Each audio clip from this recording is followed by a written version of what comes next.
स्वागत करते हैं दोस्तों आपका हमारे चैनल के अंदर। आज हम बात करेंगे जो है तो पूर्णिया ज़िले की विधानसभा क्षेत्रों के बारे में।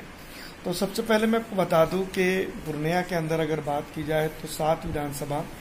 क्षेत्र आते हैं और सातों की सातों विधानसभा क्षेत्र के ऊपर इन दिनों ऑल इंडिया मजलिस इत्तेहादुल मुस्लिमीन का काफ़ी अच्छा रसूख और पकड़ बताई जाती है, जिसमें से सबसे पहले जो आता है इस ज़िले के अंदर आमोर की विधानसभा क्षेत्र। आमोर विधानसभा क्षेत्र के ऊपर अगर बात करें तो यहाँ पर पिछली विधानसभा चुनाव के दौरान जनाब अख्तरुल ईमान साहब ने जीत दर्ज करने में वो कामयाब हुए थे, जिन्होंने 54,459 वोट हासिल करे थे। वहीं जनता दल यूनाइटेड के प्रत्याशी सवा जफर की अगर बात करें तो 41,944 वोट उन्होंने हासिल करके दूसरे नंबर पर रहे थे। अब्दुल जलील मस्तान की बात करें तो 21,863 वोट हासिल करके वो तीसरे नंबर पर रहे थे। वैसे मैं आपको बता दूं कि इस विधानसभा क्षेत्र के ऊपर बड़ी पकड़ और मजबूत पकड़ जो है तो कांग्रेस की हुआ करती थी, और आज की कंडीशन में अगर बात करें तो भारतीय ऑल इंडिया मजलिस इत्तेहादुल मुस्लिमीन की यहाँ पर एक मजबूत पकड़ है। और पिछड़ा, दलित, आरक्षित, मुस्लिम समाज काफ़ी हद तक के जो है तो इस विधानसभा क्षेत्र के आमोर वैसा जिसको हम कह सकते हैं वो सीधी तौर पर अगर देखा जाए तो अख्तरुल ईमान साहब के साथ है, क्योंकि अख्तरुल ईमान साहब ने पिछले 5 सालों के अंदर अगर देखा जाए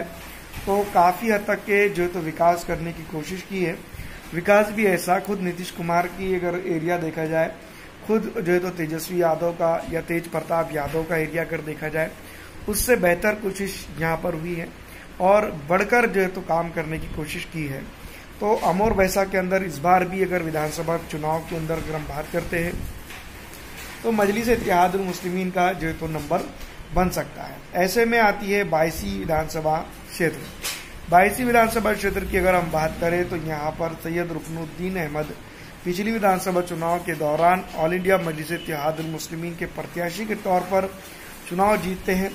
जिनका जो है तो 16,373 वोटों का जो है तो उस वक्त मार्जिन था। दोस्तों ये जो सैयद रुकनुद्दीन अहमद साहब है, बाद में आरजेडी के साथ इनका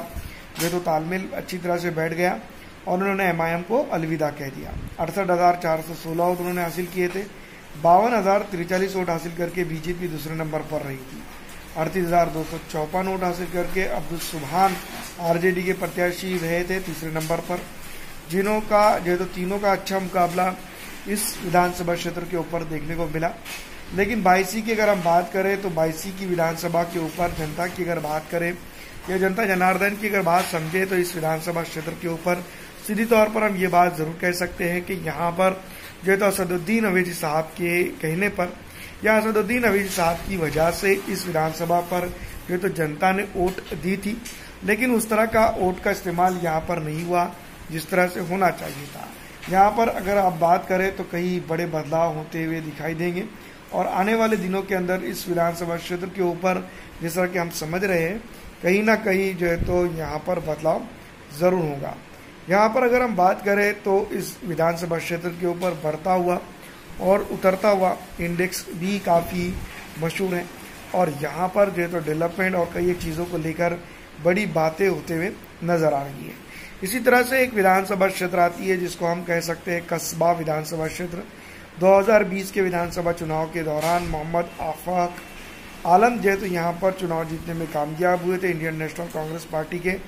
प्रत्याशी के तौर पर 77,410 वोट उन्होंने यहाँ पर हासिल किए थे। तो कस्बा विधानसभा क्षेत्र के अंदर भी जो है तो एक बड़ा पकड़ या मजबूत पकड़ जो है तो इस बार एमआईएम बना सकती है और वहीं एमआईएम का लगातार लक्ष्य यही है कि सीमांचल की जो है तो जितनी से ज़्यादा सीटों को वो कब्जा कर सकती है या फिर जीत सकती है वो जीते और इस विधानसभा क्षेत्र के ऊपर बड़ी तादाद में एक बड़ी पावर के साथ वो आगे बढ़े।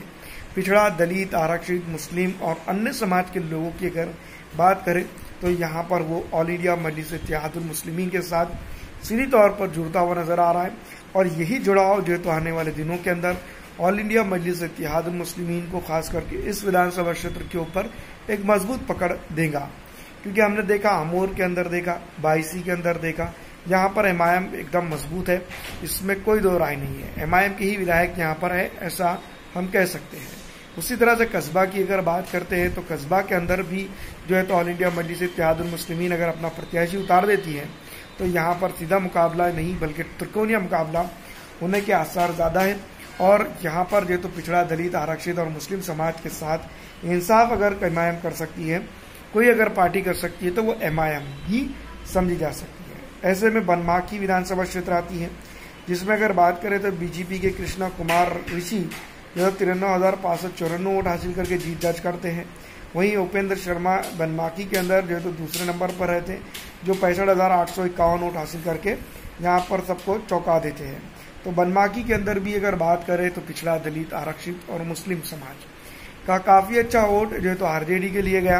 बीजेपी के लिए गया। लेकिन विकास की अगर बात करें या विकास की धोरणा की बात करें या विकास को अटैच करने की बात करें तो यहाँ पर यानी कि इस विधानसभा क्षेत्र के ऊपर उस तरह का विकास नहीं हो पाया है जिस तरह का विकास होना चाहिए था। वहीं अगर हम बात करते हैं पिछड़ा, दलित, आरक्षित, मुस्लिम और अन्य समाज के तबकात की, तो इस विधानसभा क्षेत्र के ऊपर जिस तरह की बढ़त और जिस तरह की बढ़ता और चढ़ता घटता पारा दिखाई दे रहा है, उसको अगर देखा जाए और समझा जाए तो इस विधानसभा क्षेत्र के ऊपर कई बातें हो सकती हैं, कई चीज़ें निकल कर आ सकती हैं। लेकिन जिस तरह से मैं आपको बता दूं कि पिछड़ा हो, दलित हो, आरक्षित समाज हो, उनकी भी जो है तो अपनी एक बड़ी जिम्मेदारी हो सकती है या होनी चाहिए, क्योंकि जो आप और हम तमाम जानती हैं कि हर विधानसभा क्षेत्र के ऊपर डेवलपमेंट लाने के लिए जनता का भी सक्षम होना ज़रूरी है, वरना जो है तो बीजेपी हराओ मुहिम के अंदर चलते जो है तो यहाँ पर इसी तरह से हुआ और हालात जो कि तो रह गए।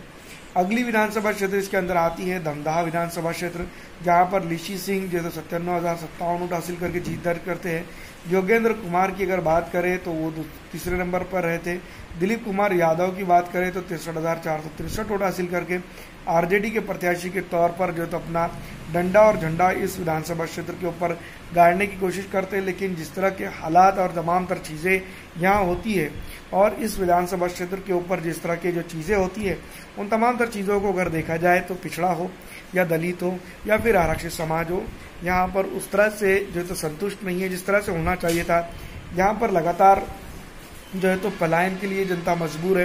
रोजगारी के लिए जो है तो हासिल करने के लिए मजबूर है, दूर दराज के इलाकों में जाकर जो है तो रोजगार हासिल करने पड़ रहे हैं। और ख़ास करके पिछड़ा, दलित, आरक्षित समाज की बात करें तो उसको पलायन पर जो है तो मजबूर किया जा रहा है या मजबूर हो चुके हैं। लॉ एंड ऑर्डर की प्रॉब्लम्स और कई एक चीज़ों का जो है तो यहाँ पर जमावड़ा देखने को मिलता है। वहीं पिछड़ा, दलित, आरक्षित और मुस्लिम समाज की बात करें तो यहाँ पर जो है तो मरता क्या ना करता, बीजेपी को हराने के लिए RJD को वोट करता ज़रूर आया है, लेकिन उनके लिए उनकी आवाज़ भी जो है तो RJD नहीं बन पाई है।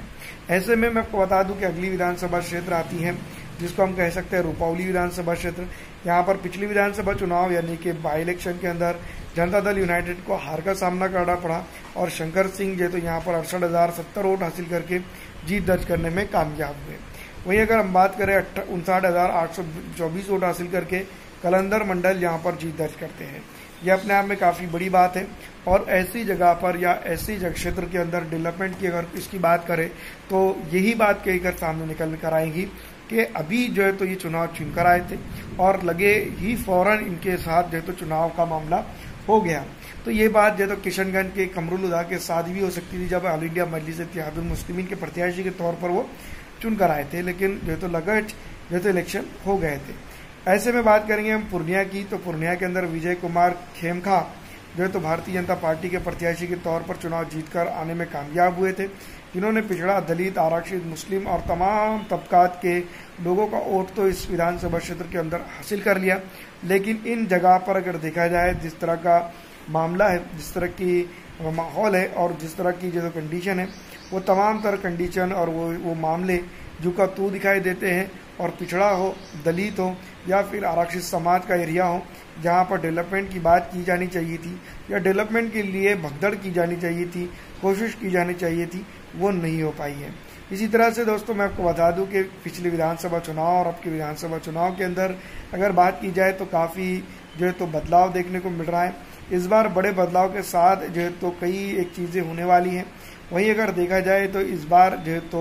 जिसको हम यूँ भी कह सकते हैं कि पूर्णिया हो, धमदा हो, बायसी हो, कई एक जगहों पर जो तो ऑल इंडिया मजलिस इत्तेहादुल मुस्लिमीन एक मजबूत पकड़ बना चुकी है। और ये मजबूत पकड़ अगर आगे तक टिक जाती है,